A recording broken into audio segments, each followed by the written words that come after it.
So for my class 11 breeding heifers, I placed them 3, 1, 2, 4. I placed 3 in the top because she was just overall very striking to me. Big boned, had very good balance, just very striking. I will say that her top line was a little weak. For my top pair, that would be 3 and 1. They both had really wide rear quarters, very deep bodied, big boned, big ribbed. They're square underneath them, their legs were.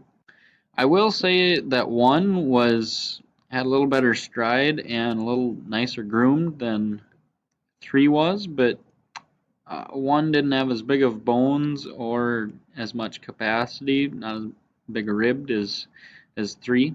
From my middle pair, I put 1 over 2. They both had the best top line of all the pairs, but they were lighter than the top set a little bit, and they're pretty square underneath of them.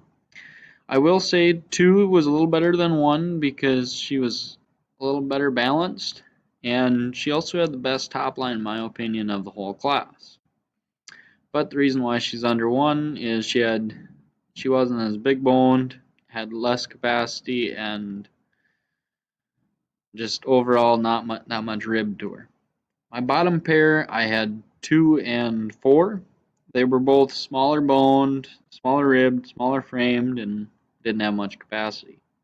I will say 4 had a little more feminine appearance and was a little squarer than 2, but 4, the reason why she's in my last is she was a little slightly sickle hocked, had the least bone and rib capacity, and she was also the smallest heifer. So I placed my class 11 breeding heifers 3, 1, 2, 4.